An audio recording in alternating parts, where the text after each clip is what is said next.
Все говорят об искусственном интеллекте, о том, как он изменит нашу экономику, но вот в чем загвоздка. Никто толком не знает, как именно. И это, конечно, огромная головная боль для политиков, ведь как, скажите, регулировать то, что невозможно предсказать?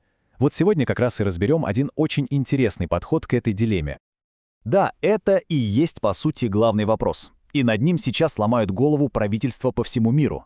А ставки, сами понимаете, высоки. От этих решений зависит благополучие миллионов, если не миллиардов людей.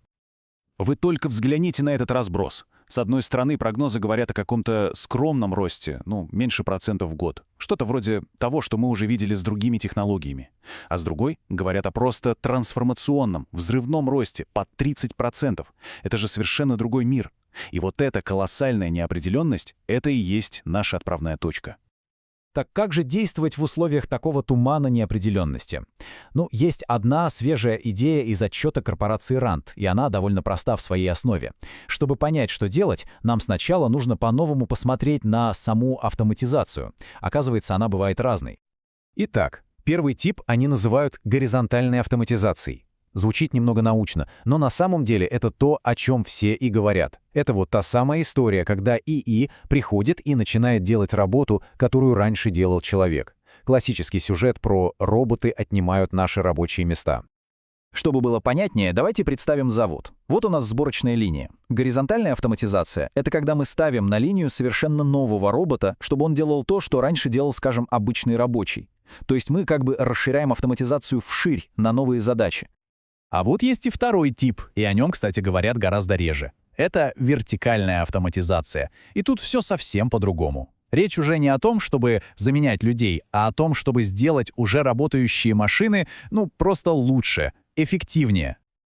Если вернуться к нашему заводу, то это уже не новый робот вместо рабочего.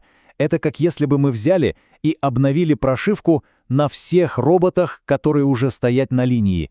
И они, бац, и стали работать на 50% быстрее. Задачи те же, но выполняются они гораздо качественнее и шустрее. Итак, давайте закрепим.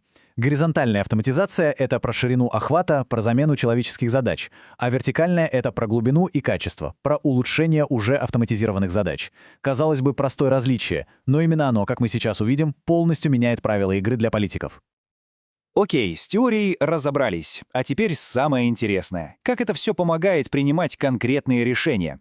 Давайте посмотрим, как эта концепция работает на практике, на перекрестке реальной политики. Авторы отчета говорят, что по большому счету у любой страны есть выбор из двух глобальных целей. Назовем их условно равновесие и конкуренция. Равновесие — это когда мы хотим стабильного, предсказуемого роста, как раньше, примерно 2% в год, и стараемся, чтобы неравенство не росло. А конкуренция — это совсем другая игра. Это ставка на агрессивный прорывной рост больше 10%, чтобы стать мировым лидером, но придется смириться с высоким неравенством. И вот тут начинается самое любопытное. Анализ показывает, что есть один ход, который выгоден в любом случае. Неважно, какую цель вы выберете — равновесие или конкуренцию. Есть, так сказать, беспроигрышный вариант. И вот он, этот ход. Прямая цитата из отчета. Активное стимулирование роста вертикальной автоматизации — это очень надежная стратегия. Проще говоря, вкладываться в то, чтобы уже существующие машины и алгоритмы работали лучше — это всегда, абсолютно всегда правильное решение. Это фундамент. Так, хорошо. С вертикальной автоматизацией все понятно. Ее нужно поддерживать. Но что делать с горизонтальной? С той самой, которая, как мы помним, и вытесняет людей.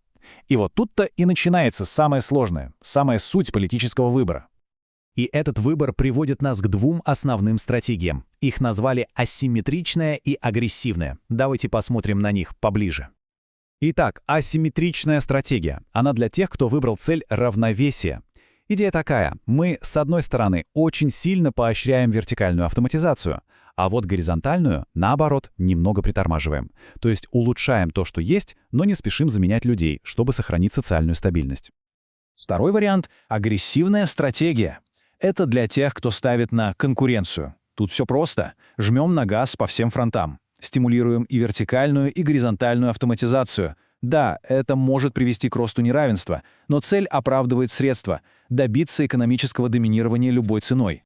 Давайте подытожим. Что мы имеем? Первое и самое главное. Критически важно различать вертикальную и горизонтальную автоматизацию. Второе. Вкладываться в вертикальную, то есть в улучшение, это беспроигрышный ход. Третье. А вот политика в отношении горизонтальной, то есть замены людей, целиком и полностью зависит от главной цели страны. И четвертое. Из этого вытекает фундаментальный компромисс. Выбор между стабильностью и гонкой за лидерство. И ведь в конечном итоге этот выбор, он не столько про экономику или технологии, он гораздо глубже. Это выбор о том, что для нас, как для общества, важнее всего. О фундаментальных приоритетах и о том, какое будущее мы, собственно, строим. Так что же должно стать главной целью? Долгосрочная, спокойная стабильность для всех? Или все-таки рискованная, но захватывающая гонка за экономическое доминирование? Четкого ответа нет, но именно от него будет зависеть наше будущее на многие десятилетия.